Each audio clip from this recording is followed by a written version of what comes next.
오늘 들어놓은 시간은 사도행전 10장입니다. 23절에서 35절.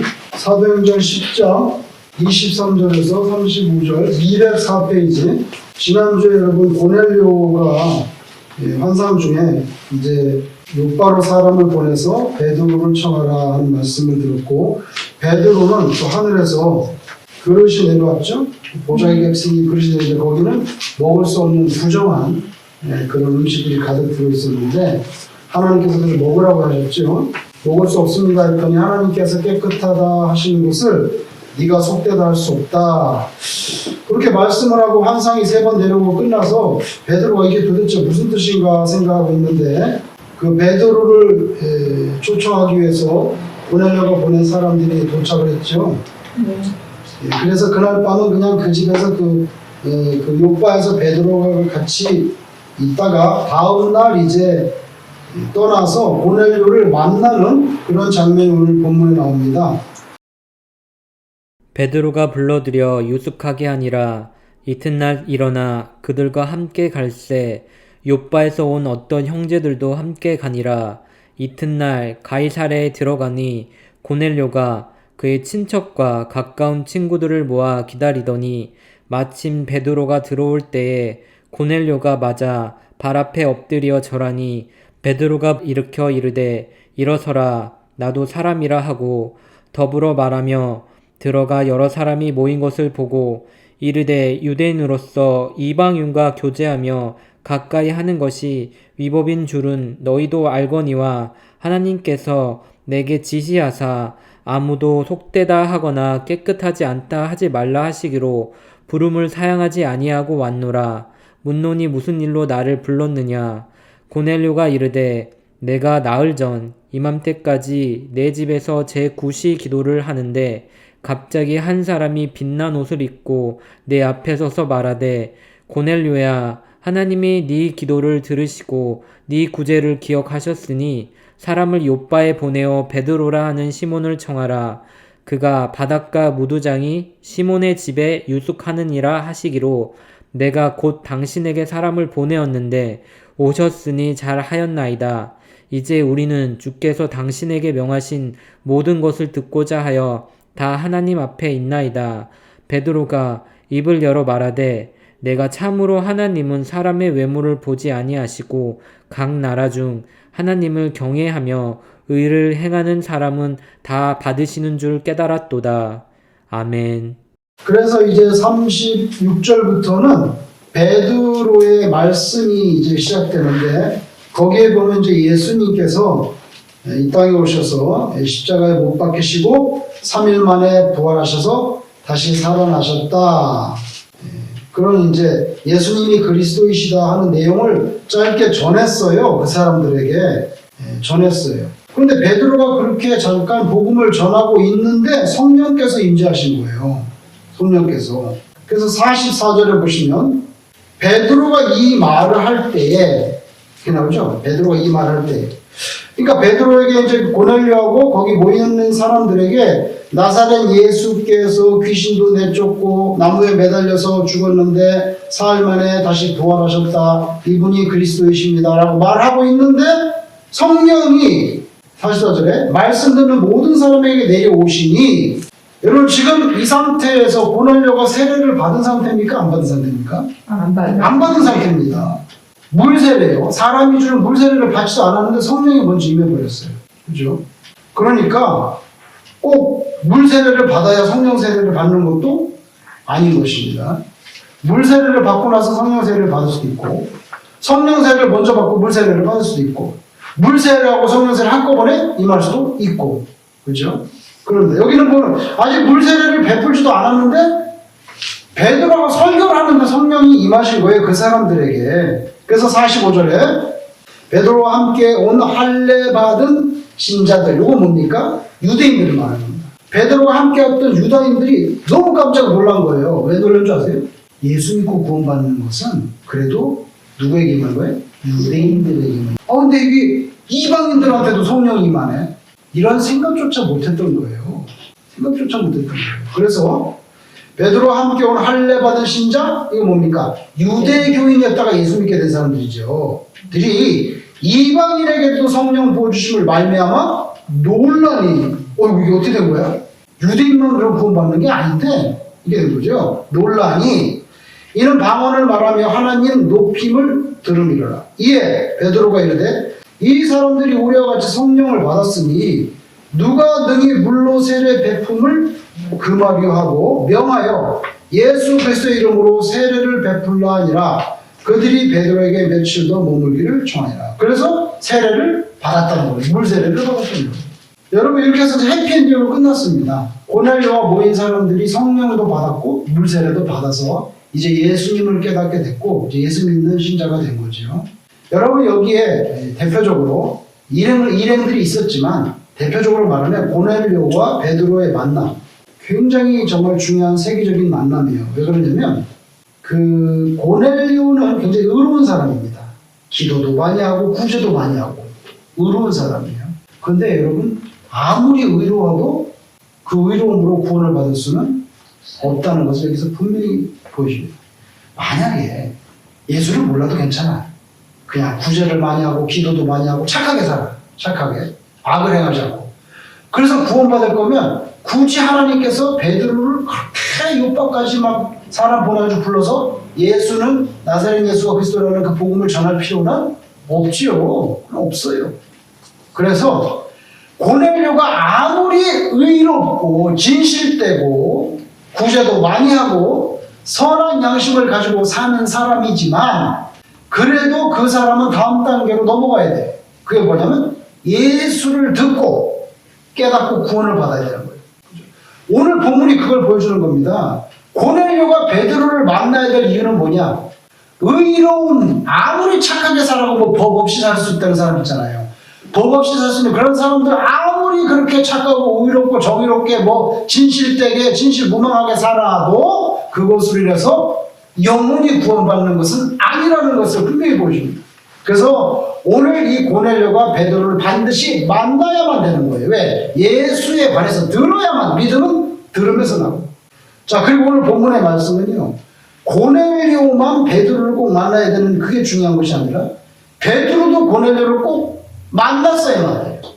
왜 그러냐면 이번 사건을 통해서 베드로를 위시해서 유대교인이었다가 예수 믿고 구원받은 주이시 크리스천들, 이 주인데 크리스천 된 사람들도 젠타일, 다시 말하면 유대인이 아닌 사람도 예수를 받아들이면 하나님께서 구원해 주신다는 것을 깨달아야 되는 거거든요. 그래서 예수님의 마지막 유언이 뭡니까? 유대와 사마리아와 땅끝까지 이르러 내 증인이 되라고 했는데, 잘 보세요. 유대와 사마리아와 땅끝에 있는 유대인들만 구원하는 게 아니란 말이에요. 유대와 사마리아 땅끝에 있는 유대인뿐만 아니라 이방인 거예요. 모든 세상 사람들에게 복음을 전파하는 거예요. 근데 그걸 아직도 못 깨닫고 있는 거예요. 땅끝이 좋아요. 땅끝이 좋은데 땅끝에 사는 유대인들에만 전한다고 그렇게 믿고 있는 거예요, 자기는. 그래서 내가 환상을 보고 하늘에서 그릇이 내려와서 부정하는 것이 잔뜩 하면서 먹으라 해서 못 먹는다 했더니 하나님이 깨끗하게 하시고 속되게 하지 말라 해서 이게 도대체 무슨 말인가 해서 이방인하고 교제할 수 없고 가까이 할 수 없는 거 알죠? 고넬료. 근데 내가 하나님께서 그 환상을 주셔서 할 수 없이 오기는 왔는데 근데 왜 부른 거야 도대체 나를? 아직까지도 깨닫지 못한 거예요. 근데 당신은 이방인하고 나하고 절대 상종 못하는 거 우리 다 알잖아. 근데 왜 불렀냐고. 그게 뭐예요? 전혀 이방인들에게 예수를 전해야 되고 그들이 구원받아야 된다는 것도 베드로가 아직 깨닫지 못하고 있습니다. 성전을 가리켜서 예수님께서 구약을 읽으면서 하신 말씀이 있어요. 내 집은 막 갔더니 막 그냥 성전에서 비둘기 팔고 양 팔고 난리 났어. 돈 바꾸고. 돈을 왜 바꿔야 되냐면은 사실 그 유대인들이 1년에 한 번씩 성전세를 내야 돼요. 성전세를 내야 돼. 그게 율법이거든요. 우리로 말하면은 종교세 같은 거예요. 그 의무적으로 내야 되는데 그걸 낼 때는 꼭 성전에서 받는 그 돈으로 내야 돼요. 로마 돈 같은 걸로 내면 안 돼. 그러니까 바꿔야 되는 거야, 이거는. 그러니까 예배당 그 뜰에 돈 바꾸는 환전상이죠. 외화 바꾸듯이. 그래서 환전상 그 다음에 또 양하고 이제 1년에 6월절이니까 양과 뭐 이렇게 하고 와서 막 제사인데 막 거기서 판별관이 있어요. 우리나라는 KS 마크를 찍어야 되는 것처럼 아, 이거 여기 다리를 절고 있는데 이거 색깔이 좀 털이 빠졌잖아. 안 돼. 까다롭게 한단 말이에요. 까다롭게 하면 그럼 제사를 못 드려. 그럼 나는 저기 아프리카 칼타고에서 배 타고 왔는데 유월절 지키려고 그럼 못하거든. 아니, 걱정하지 마. 여기 다 이미 판매해가지고 도장 찍어놓은 양과 비둘기 여기서 사기만 하면 된다고. 아, 그래? 그럼 근데 돈이 있다? 시중보다? 조세포스의 말은 10배가 비싸요. 10배. 그게 뭐예요? 그 10배가 비싸게 폭리를 취한 게 다 어디로 들어가요? 예루살렘 종교 당국. 다시 말하면 대제사장 주머니로 들어가요. 근데 예수님께서 가서 그걸 못하겠거든. 뒤집어 엎었잖아. 지금 대목인데 6월짜리 이거 많이 팔아야 되는데. 그래서 예수님을 죽이게 되는 거예요. 그때 예수님께서 뭐라고 말씀하십니까? 내 집은 만민이 기도하는 집인데 너희가 강도의 우려를 만들었다. 지금 여기서 강도짓하고 있잖아요. 10배나 비싸게 받아보니까 교회가 장사하고 있다 이 말이 말하자면 강도의 소굴이 됐어. 그때 뭐라면 내 집은 만민이 기도하는 집이라 이렇게 말했잖아요. 그래서 우리가 보통 그 말씀 읽을 때 성전은 장사하는 집이 아니고 뭐 하는 집이에요? 기도하는 집이구나 해서 기도에다가 방점을 찍어요. 장사가 아니라 기도. 내 집은 만민이 기도하는 집인데 장사소굴로 만들었다는 거예요. 근데 여러분, 오늘 이 본문을 보시면은 이방인에게도 구원이 나잖아요. 자, 예수님께서 내 집은 만민이 기도하는 집이라 했을 때 거기 강도의 소굴이 됐으니까 기도하는 집에 기도에다가 방점을 찍어야 되지만 오늘 본문을 보면 어디다 방점을 찍을 수 있냐면 만민에다가 찍을 수 있어요. 만민은 all nation이에요. 근데 여러분 그 장사하던 뜰이 어떤 뜰인 줄 아세요? 이방인의 뜰입니다. 아시겠어요? 이방인들이 뭡니까? 이방인은 거기까지만 들어오는 거예요. 그 안으로 들어오면 또 뭐예요? 유대인의 뜰이 있어요. 유대인의 뜰을 들어올 수 있었어요? 못 들어옵니다. 그러나 이방인들도 예루살렘 성전을 방문하는 게 허용되고 있어요. 그런데 이방인의 뜰 거기까지는 이방인이 들어오도록 뭐예요? 보장해 줘야 되는 거예요. 보장해 줘야 된다고. 근데 거기에 지금 뭘 펼쳤어요? 환전상하고 양들 막 우글우글 하니까 이방인들이 거기 들어올 수 있어요? 없어요? 못 들어온단 말이에요. 그래서 만민이 기도하는 집이라 했을 때 장사를 따지면 기도의 방점을 찍어야 되지만 여기가 지금 이방인의 뜰인데 이방인들이 들어오도록 비워놔야 되는데 여기서 다 상을 보려고 못 들어오게 하고 있다는 거예요. 그래서 만민이 기도하는 이렇게 방점을 만민에 찍어야 될 수가 있어요. 만민이 모든 이방인도 이런 성전에 두고 그 앞에까지 들어올 수 있다는 거예요. 근데 니네가 지금 여기서 장사판 걸려가지고 이방인이 못 들어오고 있다는 거예요. 오늘 본문에 보시면 하나님께서 이방인의 구원을 명백히 허락하고 있잖아요. 허락하고 있어요. 그래서 만민이 기도하는 집이라 했을 때 만민에다가도 방점을 찍어줘야 되는 게 맞다. 우리가 이렇게 생각하는 거죠. 여러분 23절에 보세요. 23절에 베드로가 불러들여 유숙하게 이제 그날 밤은 같이 잤어요. 이튿날 일어나 그들은 누구냐면은 고넬료가 보낸 사람들이죠. 고넬료가 보내는 사람들과 함께 어디로 갑니까? 이제 요바에서 고넬료 집으로 가는 거죠. 고넬료 집은 가이사랴에 있었어요. 그래서 24절 이튿날 가이사랴에 들어가니 가이사랴에 들어서 고넬료 집에 딱 들어가 보니까 거기 누가 와 있습니까? 고넬료. 네. 고넬료가 혼자 있는 게 아니에요. 이걸 잘 보셔야 됩니다. 고넬료가 그의 친척과 가까운 친구들을 다 모아가지고 기다리고 있습니다. 여러분, 고넬료가 굉장히 참 믿음이 좋은 사람이에요. 베드로가 반드시 올 거라고 알 수 있는 거잖아요. 근데 당연히 올 거라고 믿고 자기가 그 친척들하고 친구까지 다 불러서 지금 기다리고 있습니다. 기다리고 있는데 하나님이 자기가 환상을 보여줬으니까 이건 100% 확실하다 이거예요. 그래서 아직 그런데 전화도 없잖아요. 온다는 소식도 없고. 그런데 자기 친척들과 친구들을 다 모아서 지금 기다리고 있는 거예요. 왜? 하나님께서 베드로라는 사람을 보내준다고 했는데 그 베드로를 왜 보내준지 좀 들어봐야 되겠어. 그러니까 다 모이라고. 그러니까 이 고넬료라는 사람이 얼마나 대단한 사람인지 알 수가 있죠. 그죠? 옛날에 가끔씩 신방 가보면은 다 불러 모으는 집이 있고요. 안 불러 모으는 집이 있어요. 사실은요, 한 가정에 가서 예배를 드리려고 하면요, 그 자녀들이 다 거기 같이 앉아 있어야 돼요. 그것이 목사님이 제일 기뻐하는 일이에요. 왜? 온 가족이 예배를 드려야 되잖아요. 그죠? 주 예수를 믿으라 그러면 그와 내 집이 고르면 그 집은 패밀리거든요. 엄밀히 말하면. 근데 고넬료는 정말 하나님한테 마음에 드는 짓만 하는 거예요. 자기 친척들, 친구까지 다 모아가지고 기다리고 있네. 그죠? 신방을 가면은 애들은 야, 너 다 나가서 놀다 와. 그리고 애들은 예배 드릴 데 없어. 그리고 또 예배를 드리려면 주인장은 있는데 와이프는 부엌에 가서 음식한다고 예배를 안 들어요. 예배를 안 들어온다 끝까지. 아니면 들었다가도 뭐 끓는 소리 나면 나가고. 그럼 정신이 산만해가지고 목사님 예배 드릴 때 그러니까 예수님 하신 말, 야, 한 가지만 해도 좋을까? 뭐, 가만히 좀 앉아 좀 있어. 정신 사납다. 이 얘기거든요, 그게. 근데, 말따로 와가지고, 지금 바쁜데 여기 턱받치고 앉아가지고 마리아가 예수님 말만 듣고, 예수님이 나가서 좀 일을 좀 도와줘. 예수님이 누굴 좋아하겠어요? 솔직한 말로. 그러니까 여러분 그걸 아셔야 돼요. 목사님이 오시면은, 그럼 차분하게 앉아 있어야 돼. 그리고 솔직히 말해서, 물론 밥 먹는 것도 중요하지만, 지금 엄밀히 말해 목적이 밥이 아니잖아요. 예배가 목적인데, 그러면 뭐 미안하지만 다 해놓고 나중에 덮이기만 하든지. 그런데 예배 드리는데 계속 자기는 부엌에서 쿡을 하는 거예요. 한참 예배 드리다 보면 목사님이 정말 소외감을 느끼는 거예요. 왜 예배를 드리고 있지 도대체가. 한 번 옛날에 제가 직장 신방을 갔는데 가게를 오픈했던 거야. 참 너무 허망한 일을 당한 적이 있어요. 가게를 오픈했는데 권사님이에요. 권사님이 자기 아들이 가게를 오픈했는데 예배를 드려달라는 거예요. 개업 예배죠, 말하자면. 그래서 예배를 드리는 거예요, 이제. 교회 들어가서 예배를 드리는데, 권사님이 오라고 그래서 예배를 드리러 갔어요. 근데 그 주인은 권사님의 아들이에요. 아들이 2세야. 2세라고. 근데 그때 한참 전화 나올 시즌 난리 났었죠. 이 핸드폰 이거, 불티나게 팔릴 때인데, 장사 너무 잘해요.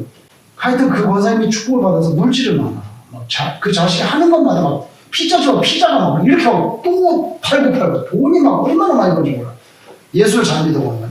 그런데 개업 예배를 갔는데 핸드폰 가게를 예배를 드리니까 이제 예배를 드렸으면 좋겠다 해서 가겠습니다 하고 이제 다른 분들하고 모시고 갔는데 그 가게는 아들 가게란 말이에요. 아들은 2세란 말이에요.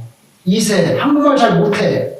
저는 1세잖아. 근데 1세 한국말로 하면은 설교를 하면은 잠깐 하는 5분 10분 하는 설교지만 그래도 그 아들이 오는데 영어로 해야 되지 않겠어요. 그래갖고 영어가 안 되는데 힘들잖아요. 그래서 영어를 막 준비를 해가지고 열심히 해가지고 원고를 해가지고 짧은 설교지만 가져가서 이제 예배를 드리는 거예요.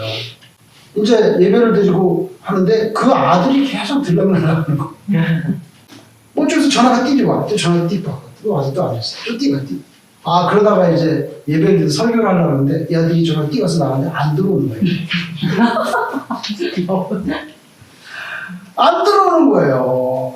그러면 설교를 영어로 준비해왔는데 거기 권사님은 앉아있고 다른 사람 다 1세들인데 2세들은 앉아놓고 영어를 지금 혼자 하고 있는 거예요. 아들은 나가서 비즈니스 하고 있어요. 어떻게 또 끊고 들어오라고 기다릴 수도 없고 끊으라고 할 수도 없고 정말 난처해서 그래서 그냥 어떻게 합니까? 그냥 우리끼리 영어로 예배드리다가 끝나고 온 거예요. 근데 너무 정말 허탈하더라고요.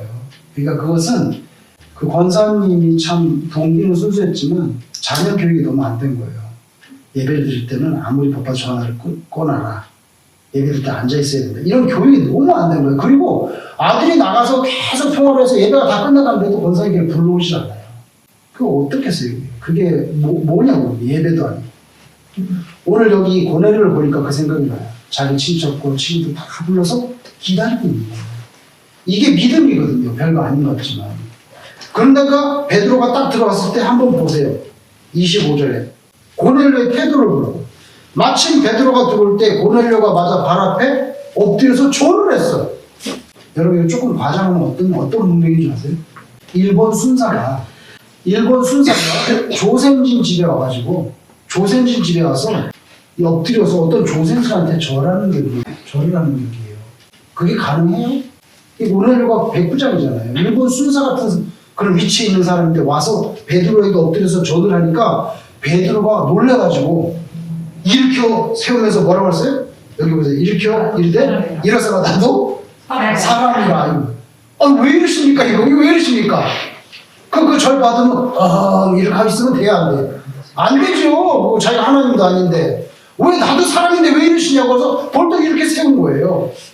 여러분 이거 짧게 지나갈 수 있는 구절인데 여기서 우리가 깨달을 게 뭐냐면 고넬료라는 사람이 정말 진실되게 겸손한 사람이에요. 겸손한 사람이에요. 그죠? 그리고 베드로도 겸손한 사람이에요. 그냥 딱 뭐 절하니까 받고 있고 이러지 않고 왜 이러서냐고. 나도 사람인데 왜 나한테 절하냐고. 자, 고넬료 겸손하죠. 베드로 겸손하죠. 이렇게 겸손한 사람, 그러니까 겸손하고 신앙 좋은 사람. 이게 제일 멋있는 거예요. 겸손하고 신앙 좋은 사람들끼리 만날 때 뭔가가 벌어져요. 신앙은 좋은데 교만한 사람들이 있어요. 그런 사람이 있다고요. 신앙은 좋은데 교만한 사람. 이게 일이 이루어지지 않아요. 일이 이루어지지, 주의 일이 되지 않아요. 그리고 겸손은 하는데 신앙이 없어. 이것도 안 돼. 일이 안 된다고. 근데 신앙이 있고 겸손한 거. 이게 이제 뭔가 거기서 하나님의 나라가 확장되는 사건이 벌어져요. 여러분, 조금만 이제 이렇게 좀 높아져 보세요. 사람이. 뭐 권력을 가진다든지, 뭐 아니면 이제 예를 들면 뭐 교인이 한 5천 명 되는 교회 목사님이 됐다든지, 아니면 뭐 그런 뭐 돈을 내가 많이 벌어가지고 정말 아주 진짜 굉장한 사업가가 됐다든지, 조금만 내가 뭐 돈이 생기거나 뭐 하여튼 뭐 좀 뽕이 높아질 일만 생기면 인간들은 대부분 뭐냐면은 나도 사람이라 이게 되지가 잘 안 돼. 베드로 나도 사람인데 왜 이러시냐고 빨리 일어나시 이렇게 했는데, 인간들은 조금만 뭐가 이렇게 되면 올라가면 그때부터는 나도 사람입니다가 아니라 나는 보통 사람이 아니옵시다. 이렇게 보통 사람이 아니옵시다. 부교육자로 있을 때 뭐 한국에서인가 어떤 선교단체 일행이 교회를 방문했어요. 그래가지고 이제 숙박을 제공하고 이제 뭐 그런 일을 제가 밴을 부르면서 했는데, 이제 교회에 와서 있었는데 거기 리더는 목사님이 있었어요. 목사님이. 그래서 이제 목사님하고 이렇게 거기 이 대원들이 다 이제 짐을 풀고 공항에서 내려서 짐을 풀고 이제 뭐 과일인가 뭐를 이제 드시고 있었어요. 대접을 해서 교회에서 친교실에서. 그렇게 하고 있는데 제가 부교육자였는데 담임 목사님이 온 거예요. 손님이 왔으니까 인사를 하러 와야 되잖아요. 담임 목사님이 찾아왔어요. 거기 친교실에. 그래서 담임 목사님이 오시길래 제가 뭐라냐면, 이제 거기 한국에서 인솔해온 인솔하는 목사님께 목사님, 담임 목사님이 오십니다. 저서 걸어오고 있으니까 담임 목사님이 오고 있습니다. 그러니까 과일을 먹고 있다가 과일을 팍 뱉어버린 거예요. 제 손에다가. 뱉고 벌떡 일어나서 인사를 하는 거예요. 그래서 제가 그게 참 잊혀지지가 않아요. 왜 잊혀지지 않느냐. 그분이 참 겸손한 사람이구나. 겸손한 사람이 잊혀지지 않습니다. 또 한 가지 반대의 생각이 드는 거예요. 교인이 1200명이었어요. 1200명의 당회장 목사님이 오니까 권위가 세구나. 만약에 뭐 교인이 한 10명 되는 목사님이 왔으면 이 사람이 이렇게 하고 벌떡 일어나서 인사를 했을까 하는 게 내가 그 자리에서 바로 두 가지 생각이 들는 거예요. 이분이 참 겸손한 사람인가 보다 했는데, 순간 생각되는 게 이렇게 조금 교회 커지고 그러면은 나도 사람입니다. 이게 참 되기가 힘들겠구나. 알아서 밑에서 다 먹던 것도 뱉고 뭐 이러니까 그게 참 힘들겠구나. 베드로 딱 선을 긋습니다. 왜 이러시냐? 일어나시오. 난 사람인데. 그죠? 고넬료 겸손합니다.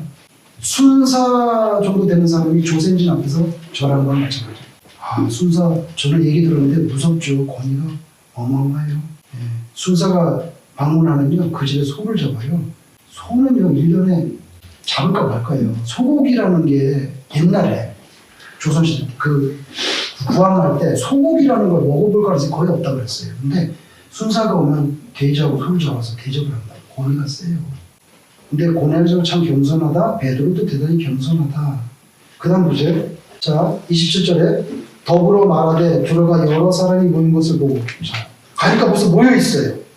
이게 이제 여기서부터 사건이 되는 거죠. 막 들락날락하고 막 무성의하고 그게 아닙니다. 이르되 유대인으로서 이방인과 교제하며 가까이 하는 것이 위법인 줄 너희도 알거니와 하나님께서 내게 지시하여 아무도 속되다 하거나 깨끗하지 않다 하지 말라 하시기로 부름을 사용하지 아니하고 내가 왔긴 왔는데요. 근데 왜 저를 부르신 겁니까 도대체?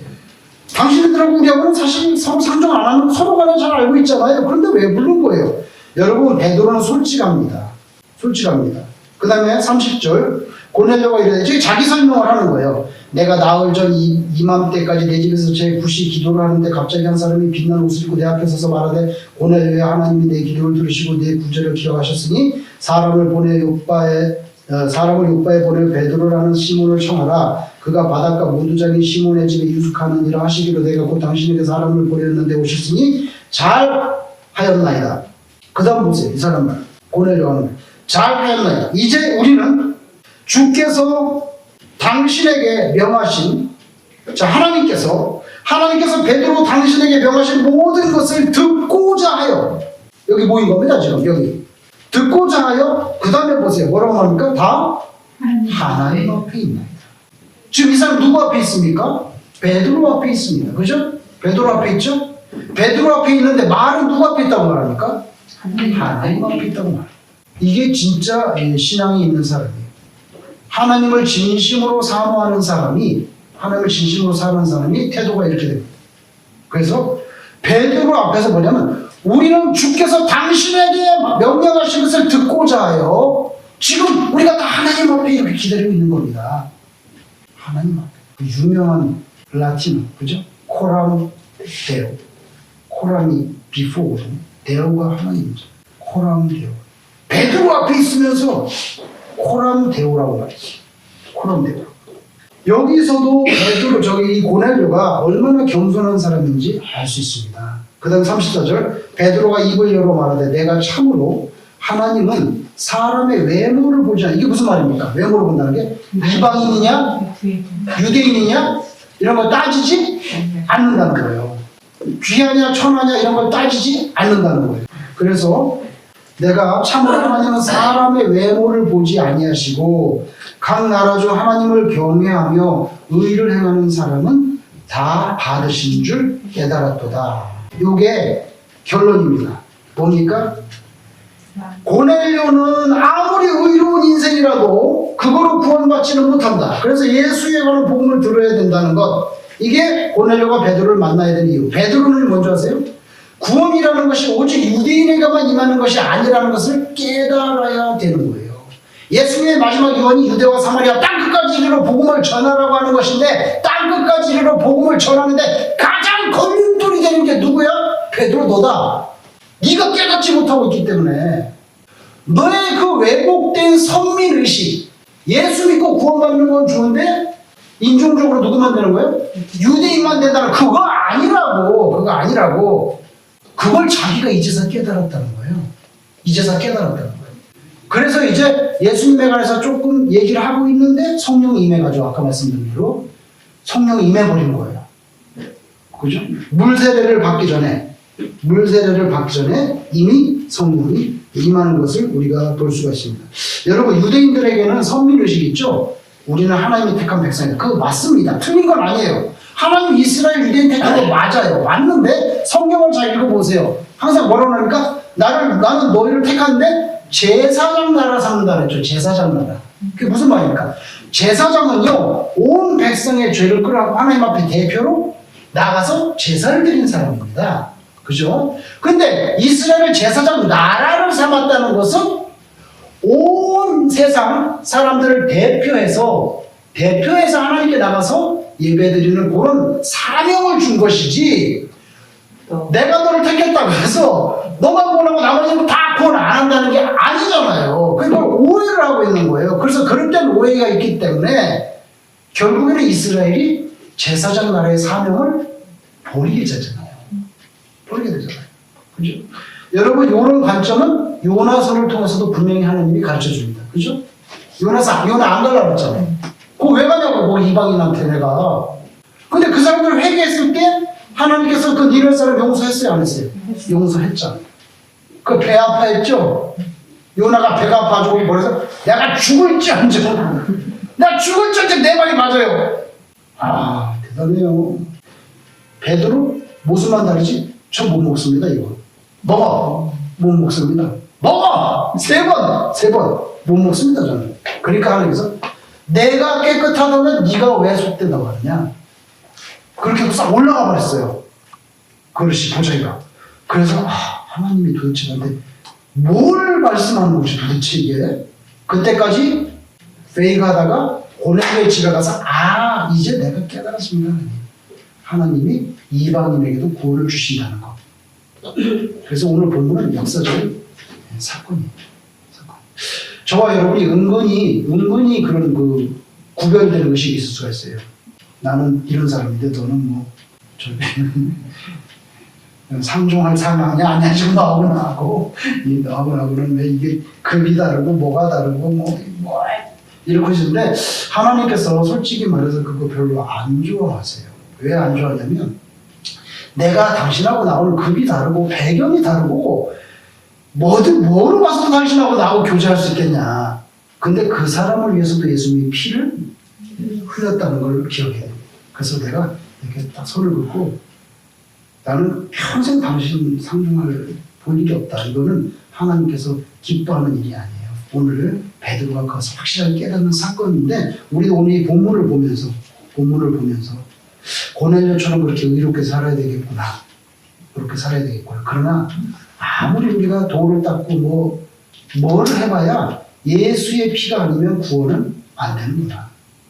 분명한 믿음을 가지고 인생을 사시기를 주님 이름으로 축원합니다.